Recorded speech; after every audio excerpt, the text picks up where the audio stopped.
Good morning. So let's talk about something pretty real today. You know, those moments when you're like, God, I am following your plan, right? But it feels like everything is falling apart. No matter what I do, it seems like things are just completely shaky. I've been there too, from messy finances to moments of feeling lonely and having self doubt. Honestly, it wasn't until recently where things started to get a lot easier for me because, this journey is a difficult one at times. But walking in your purpose isn't always an easy or a straight path. And that's, that's just part of the process. So today I want to share with you why following God's assignment can sometimes feel uncertain and why that's okay. Because when you're truly walking in your purpose, things might get a little messy, but it's all part of the journey. So let's dive into the side effects of saying yes to God's call on your life, because there are some side effects. All right. So when it comes to following God's assignment for your life, and then just the reality of feeling uncertain, it's it's it's easy to feel confident when everything is going smooth. It's easy to feel like I used to be successful. I used to be able to do whatever I wanted to do that I set my mind on in the past. I'm so confident in myself. But once you start to say yes to God and his plan and following his directions, it kind of feels like you're being forced to step out of your comfort zone, and suddenly things get real. And that's something that happened to me earlier this year. So I am someone who's always been super self assured. Like when I say I'm going to accomplish something, I'm going to accomplish it. Nobody can tell me it's impossible. And if you do tell me it's impossible, I have extra motivation to show you what I can do. I've always had faith in my own abilities. But the problem that I've learned with that, and why I started to feel shaky when I was following God's assignment on my life, was because I realized that I had faith in myself more than I had faith in God. And that is a problem, because we're always told not to lean on our own understanding, but instead lean on God and his plans and the steps that he is ordering for us. And I was irritated at first, because once I said yes to God's assignment and calling on my life, that's when everything really started to fall apart. I started questioning, am I really doing the right thing? God, are you sure this is what I'm supposed to do? Because when I was doing this before, I wasn't having these issues. And it was like I was going through a purge of self-reliance, or purging myself from excessive self-reliance, if that makes sense. If you've ever felt like this, if you can't tell, you're definitely not alone. Uncertainty doesn't mean that you're going the wrong path, though. For me, it was building a trust in God and a trust in his word when he said that I have plans to prosper you and not to harm you. And um, following God's assignment for my life now, it has showed me other areas of my life where I needed to really get myself back on track. So while I was hyper focused maybe in business and maybe in external relationships, I was also neglecting the relationships that really mattered, with God, myself. Um, I was neglecting the people that I was actually supposed to be helping in my line of work. And it pretty much illuminated a path that God has set for me. And now it's allowing me to understand why I started to feel uncertain, because there was a purging that I was going through.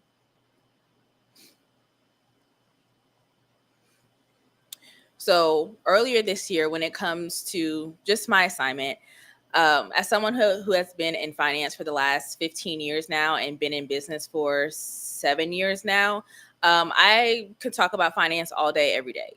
Budgeting, saving strategies, the numbers. And it was pretty much beaten to my head that you don't mix things with finance.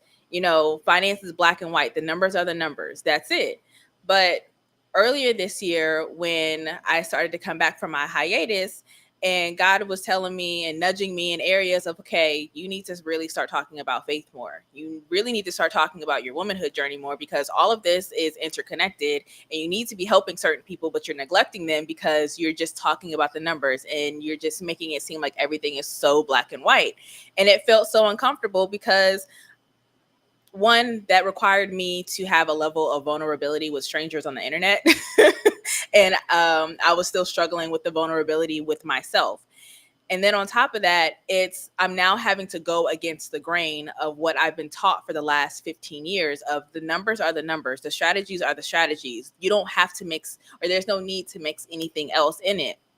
But as I've looked back and on the women that I've worked with, I realized that most of the women that I worked with never really had a financial issue. They've had a lack of faith issue.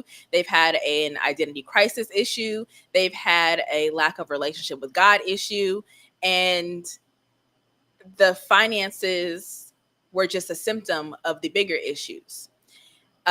So once I started to really take God's assignment and calling a lot more seriously, I started to really understand why I needed to go down that path, even though I still felt uncertain because I still had to shed the years of, this is what I've been taught, this is what I know, and now you're telling me to do the complete opposite. So uh, one of the scriptures that really allows me to keep moving forward in this path of feeling uncertain about God's calling or assignment on my life is Proverbs chapter 3, verses 5-6. And it's talking about trusting in Lord with all your heart and do not lean on your own understanding. In all your ways acknowledge him and he will make your path straight. Like I said, I was someone who was always super self-assured. Like, I had no issues, or I didn't have a lack of confidence in myself. It wasn't until I had to start leaning on God more and move myself out of the way to allow God to move in my life and direct my paths, and which is hard as someone who is kind of a recovering control freak. So trusting in the Lord with all of my heart has been a process in itself as well. But I'm realizing that it's doing more good than harm. And the things that I never would have imagined, I'm being able to see now, and the women that I get to reach, in the women that I'm helping now, on top of the platforms that I'm slowly rebuilding again.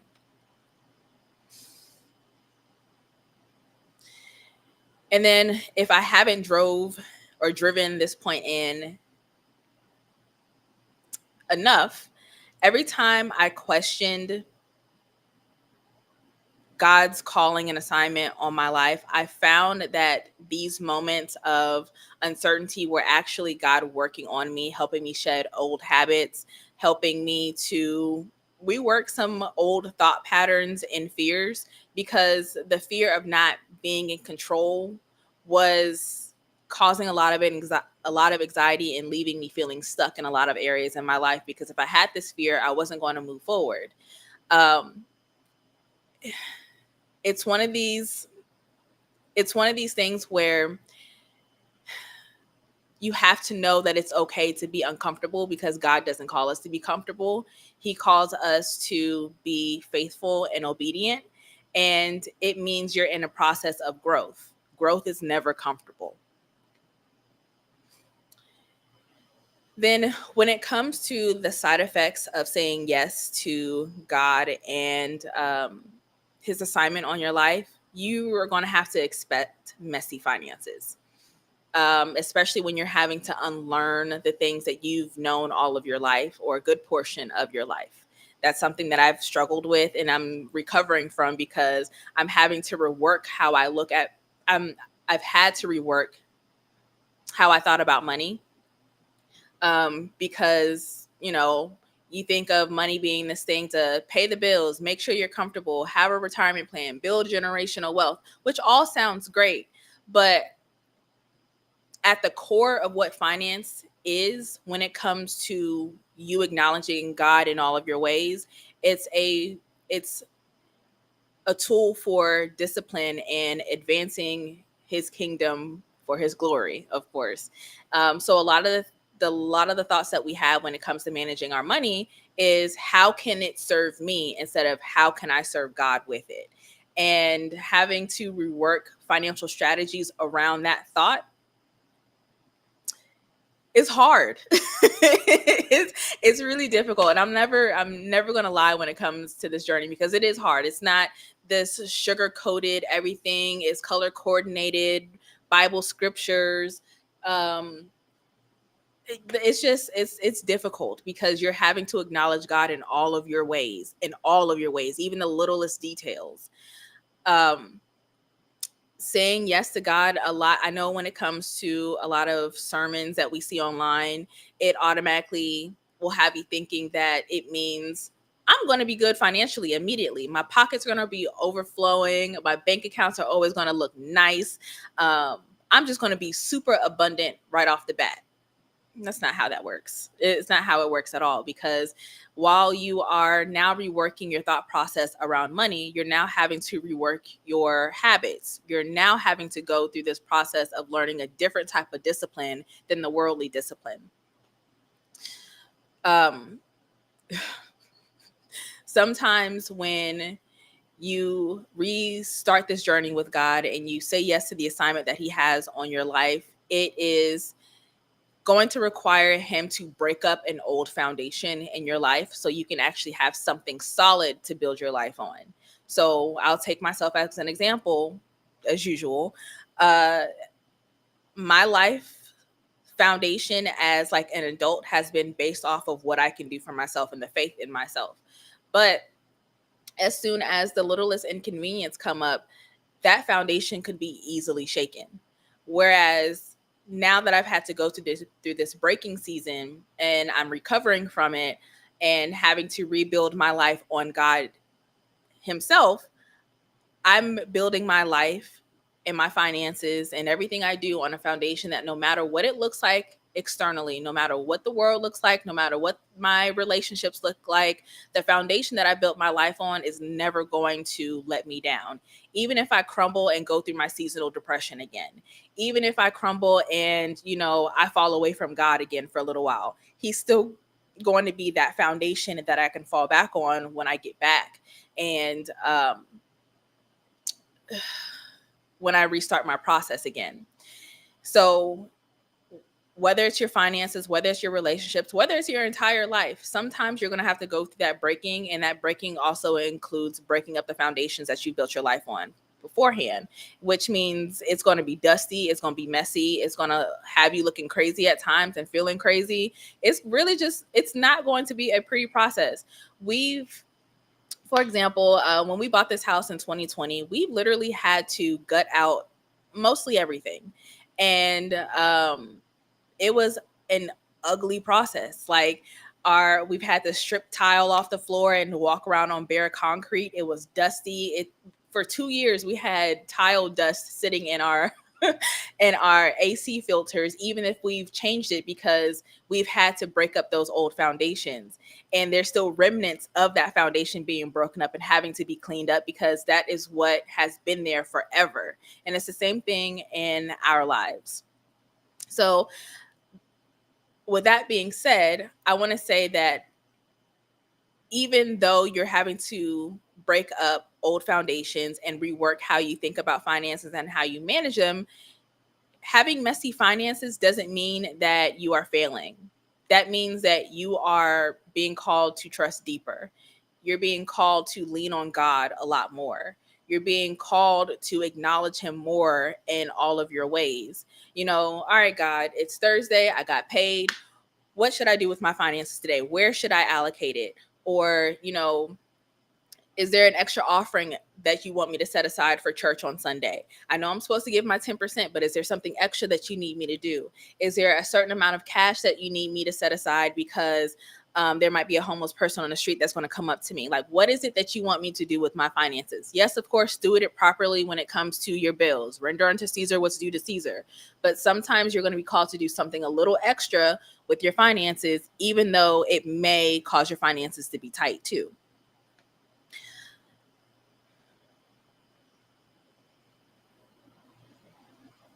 Now, I am going to say also, when it comes to trusting God with your finances, even though it looks messy, and even though the numbers might not add up with what he calls you to do, this is where your faith is really going to have to come into play here, because there have been times where God has told me to do something and I'm like, God, I don't know how you want me to do this. Like, the numbers just don't make sense. And I don't see what you're trying to get me to do, because I have this that's due. I have that that's due.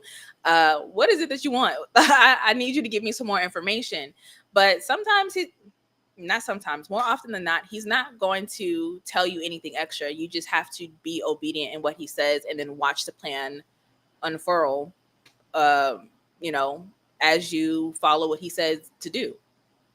And there have been times that I found random checks in the mail, where I found random cash around the house.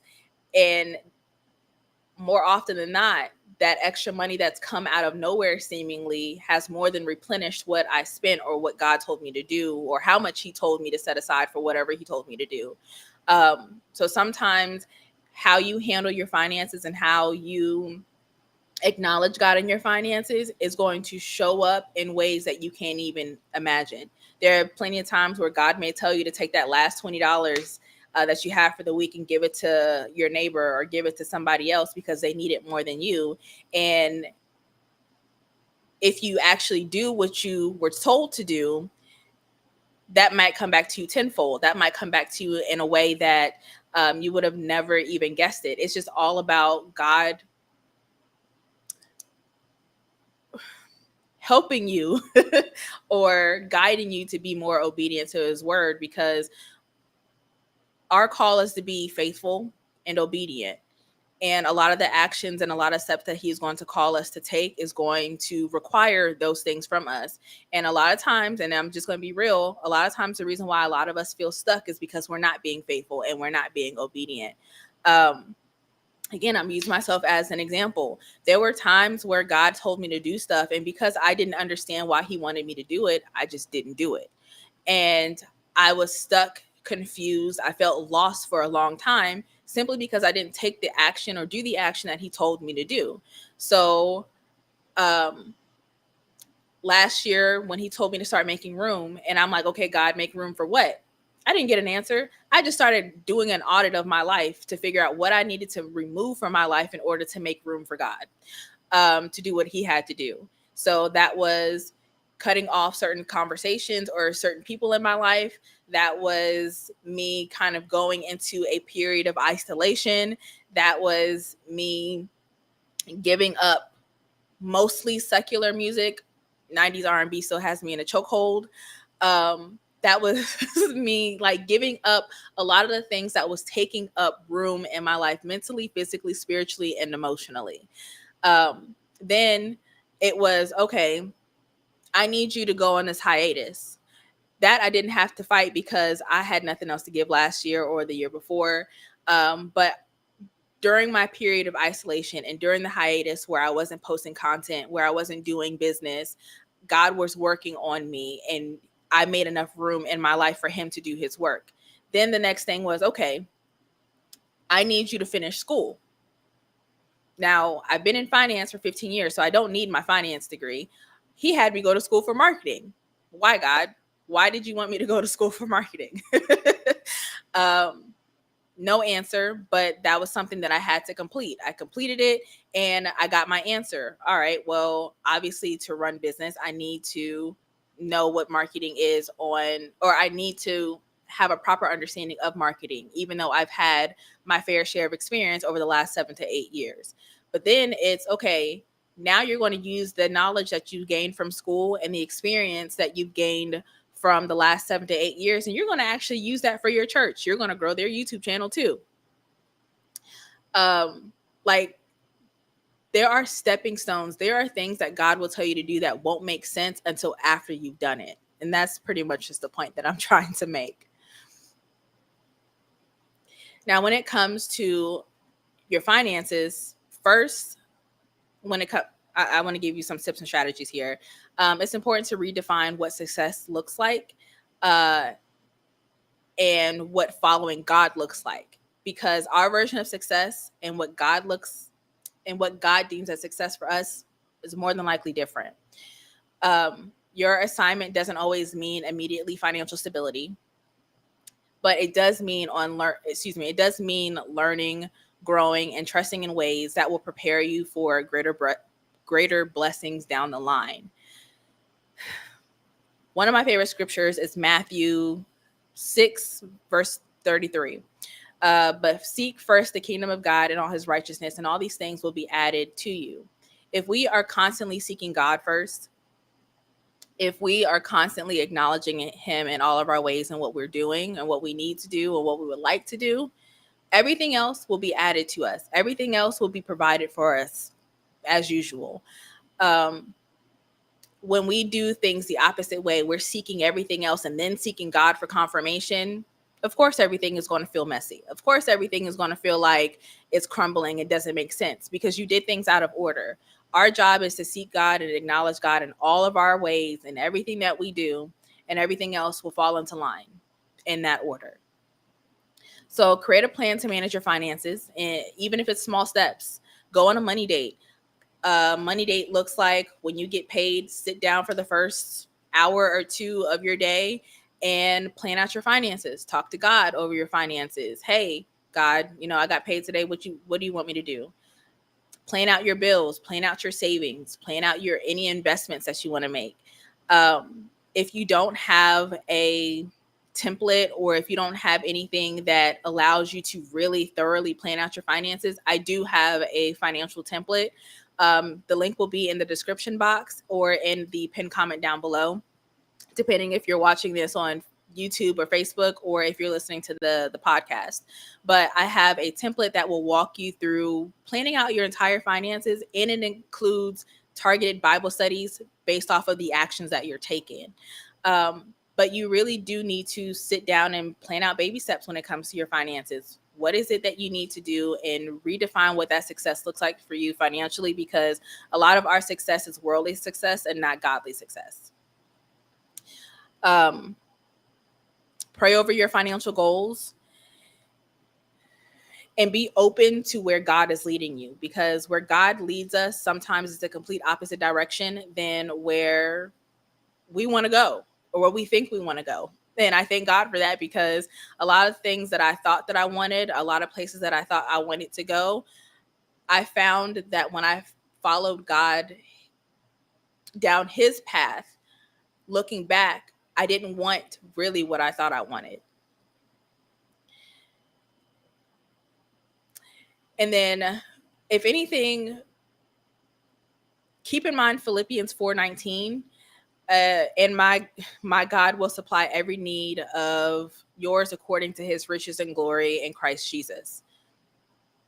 No matter what God tells us to do, no matter where God is leading us, everything is going to work out for our good. He's always going to provide for us. He's always going to be there.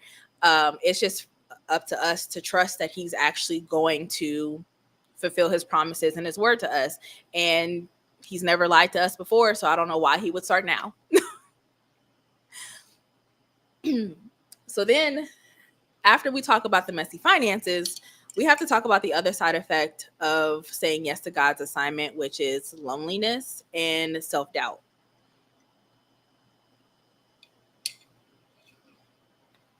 So here's the thing. Following God and his assignment for your life, and I'm speaking from experience here, can get really lonely very quickly, because there are certain things and there are certain places that you're going to have to go, and you can't take the people that you've been with you.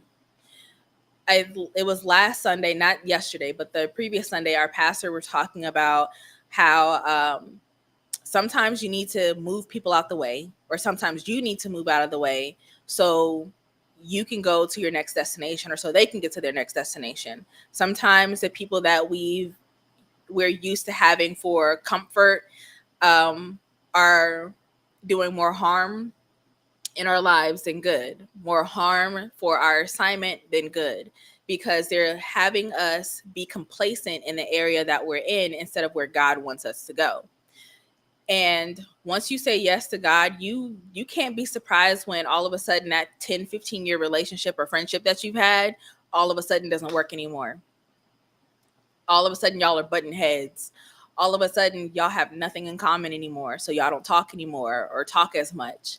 That favorite cousin that you have, y'all might not be talking anymore, or at least your relationship or that season is on pause.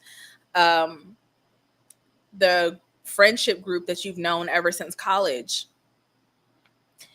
you realize that the only thing that y'all had in common was being broke college students who like to party on Friday nights after class. Like, it's going to get lonely because there's going to be a purge in your life of people who are not going to be beneficial to this journey that you're on. And a lot of times, we think that God is punishing us because he's not fulfilling our desires, or he's not answering our prayers. But sometimes what's holding us back is the actual people. It's not like, no, I'm not giving this to you because you don't deserve it. It's no, because these people are around and they cannot reap what I'm about to give you. So, as someone who has kind of been in isolation for a while, and I have little seasons where God allows people to come into my life here and there, I've learned that even though sometimes it can be lonely, I've never despised those seasons, because I can always look back and realize, oh, these people really weren't my friends. They were here just to, for a season, because God needed them to tell me something, or God needed me to learn something. I've learned the type of people that I want and need in my life. I've learned the type of people that I need to stay far from. I've learned, my flaws and my shortcomings when it comes to certain friendships and friend groups. Like, there is a mold, or there's a molding that God is doing with you in that season of isolation, because there is a person that you need to become in order to fulfill the assignment that he's placed on your life. There's no way that I could, talk to you about faith, finance, and womanhood when I'm still uh, drinking or going to the club, and I'm suppressing my inner thoughts. I'm not healing. There's no way I can talk to you about that if I was still that version of myself. Now, I haven't been that version of myself for a while, but there's no way that I could fulfill that promise or fulfill that assignment if I'm still staying the person that couldn't speak from experience.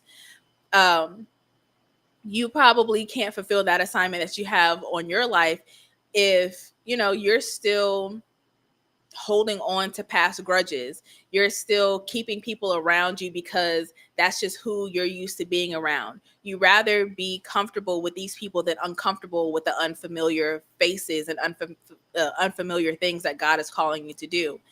And it sucks. It does, because there are times where I'm like, okay, well, I want to go out. I want to do these things, but the person that I'm called to be, I can't call anybody or just anybody my friend. I can't allow just anybody in my personal space and in my home. I can't just, have certain conversations, because those conversations can lead to idleness or could lead me down the wrong path. Saying yes to God and his assignment has side effects that sometimes has us questioning, why am I even doing this? Because I'm not having a good time. And then when it comes to self-doubt, once you're in this season of isolation, and once you're kind of purged from certain people in your life, you also start to doubt yourself, because it's like, did God really tell me that this is what I'm supposed to do?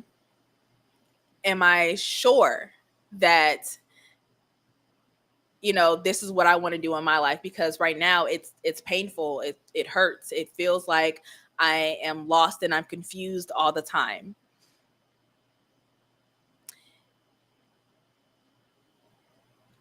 I never had been so double-minded in what I wanted to do and the direction that I wanted to take until I said yes to God, because I was fighting what he was telling me to do compared to what I wanted to do. That season of loneliness, that season of isolation and doubt is also illuminating the things that you have to work on for yourself. So again, you can become that person and be confident in the assignment that God calls for you.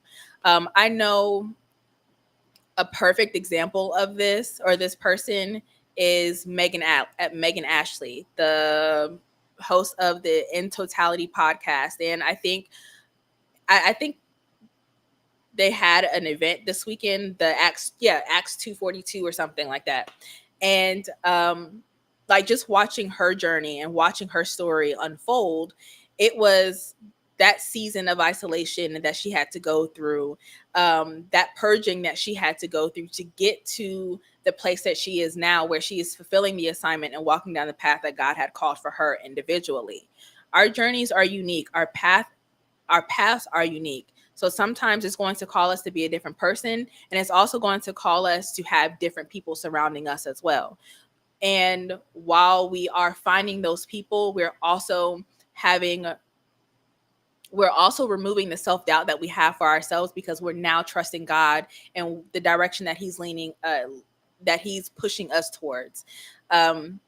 Because we've started to be obedient, and we started to see the promises that he said that he was going to fulfill kind of unfold in our lives. Like, we're building that trust. So although we have to go through that painful process of being isolated and being doubtful all the time, on the opposite end of it, it allows us to become stronger, and it allows us to become the people that we need to be. So I know one thing that I struggled with was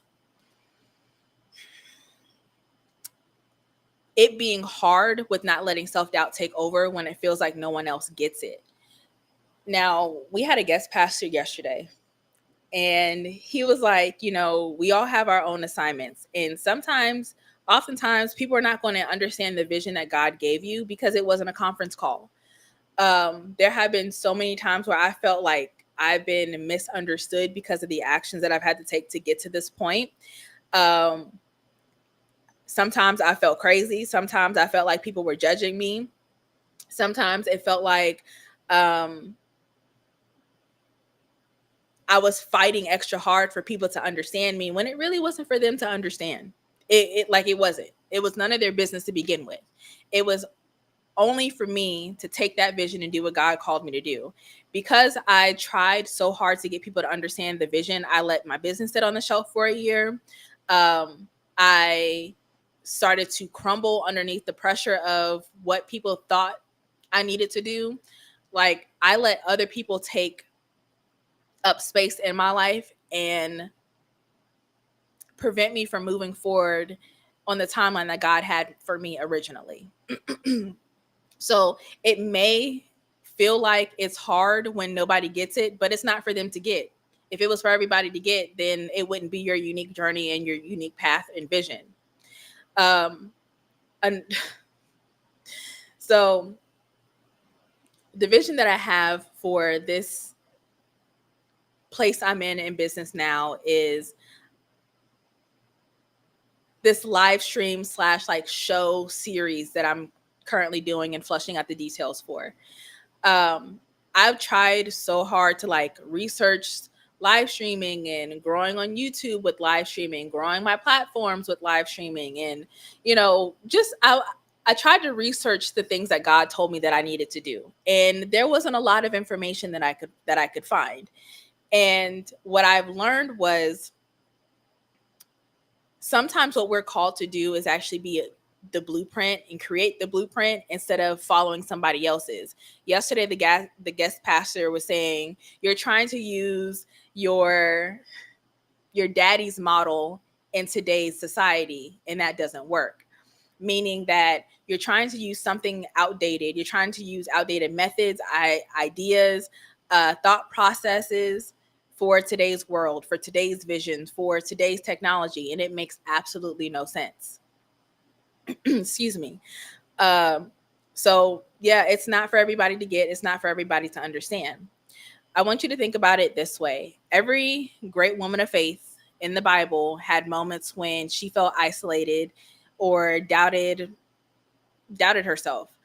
Um, but those were the moments where they found their greatest strength simply because they had no choice but to lean on God during those moments and lay everything all out to him because he was the only person that they could depend on at that time. It's okay to have doubts. You just can't let them stop you from moving forward. If God told you to do something, there's a reason why he's telling you to do it. There's never going to be something that he tells us to do that's going to do us more harm than good. And as someone who was coming from being this self-assured person all the time, it's baffling how I could have so much faith in myself and not have faith in the God who's ordering my steps and who's known me before I was created in my mother's womb. Who's ordered my steps, who has designed what he has planned for my life. How is it that I can have more faith in myself than have more faith in the God that created me? Excuse me. So doubts are healthy. We're human. We can't have sometimes faith is believing in things that we can't see. And that's hard for a lot of us to do, especially if you're a visual person like I am.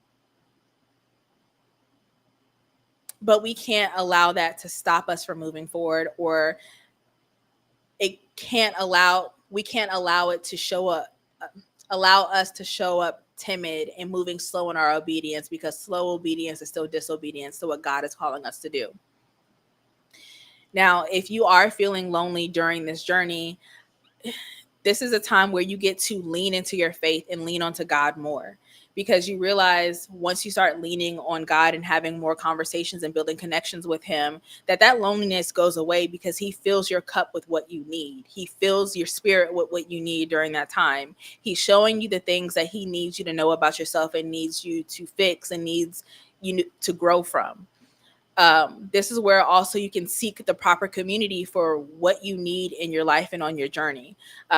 Reach out to people in your church, reach out to, or find some groups on social media to join. And a lot of times those groups will have local events for women who are on similar paths, similar journeys, or they're just trying to figure things out on their own. We need to find people who can actually help us cultivate the assignment that God has called for us and not hinder us.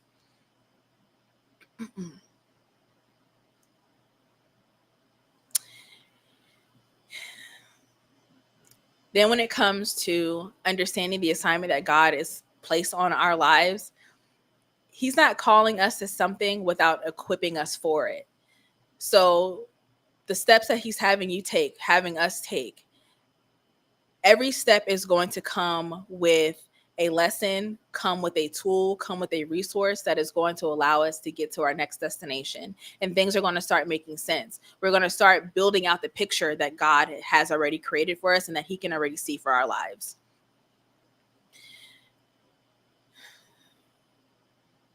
A scripture for this that you can pretty much use is Isaiah 41:10. Fear not, I am with you. Be not dismayed, for I am your God. I will strengthen you. I will help you. I will uphold you with my righteous right hand. No matter what things look like, no matter how you may feel about the situation at the time, God is always going to uphold us and he's always going to direct our steps. It's just up to us to be faithful and obedient while he's doing those things for us. Now, here's the beautiful thing about saying yes to God's assignment, even though we've had to talk about the side effects of saying yes. When you're honest about your doubts, your struggles, your fears, you get to open yourself up to God for deeper clarity and growth.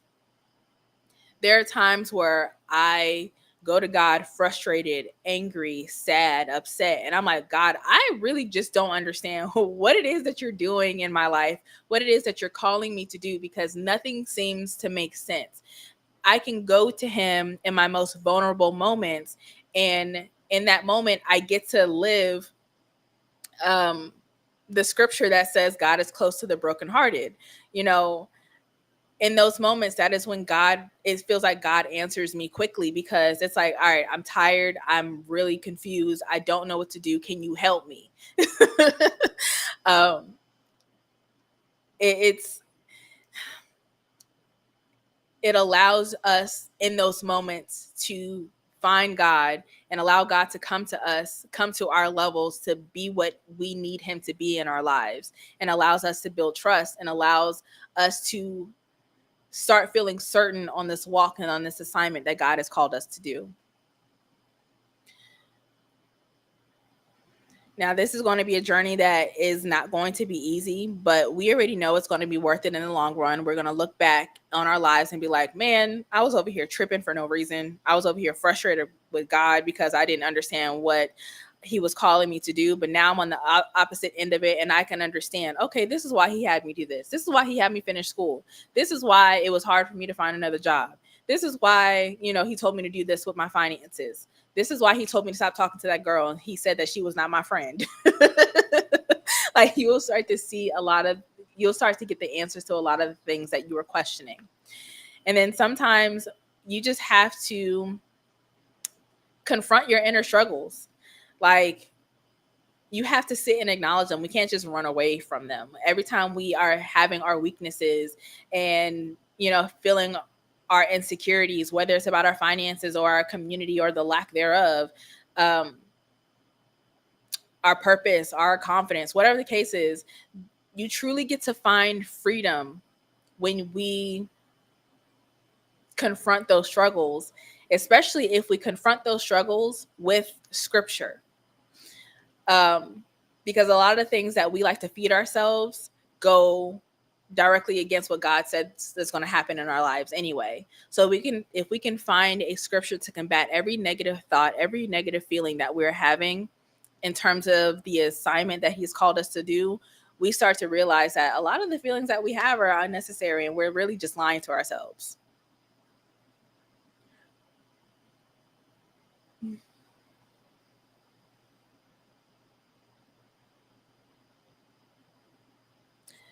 So if anything from today's conversation that I want you to take from this is, I want you to understand that uncertainty is a part of the process.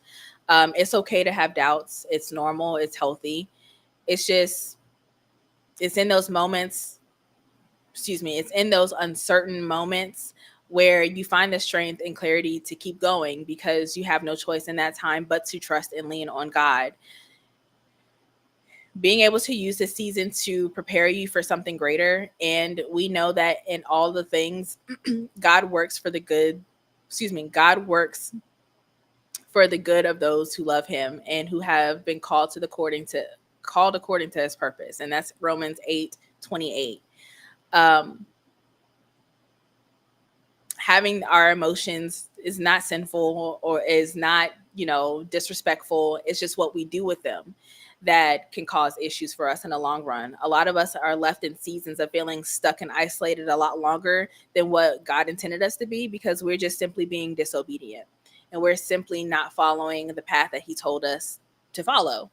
And that's me speaking from personal experience. I could have gotten a lot farther in life if I just simply listened the first time, instead of having God come back around and tell me for a fourth, fifth, sixth time. So with that being said, a quick little recap. Today we explored following God's assignment and how that can bring up a lot of uncertainty, especially in our finances, our confidence, and our clarity. But for those moments of uncertainty, this is where our faith is going to deepen. It's okay to not have everything figured out. Our job is to trust in God, no matter what we do, no matter what the situation looks like, even if things feel messy and uncertain. So I'm going to go ahead and end the conversation here. But if you have any questions or comments, whether you are watching this on the replay on Facebook or YouTube, or on the podcast on Spotify or Apple, feel free to drop your questions and I'll be more than happy to answer and keep the conversation going. What I really would like to know is, what is something in this season that you are trusting God for? Let me know in the comment section. But until next time, I'll talk to you soon.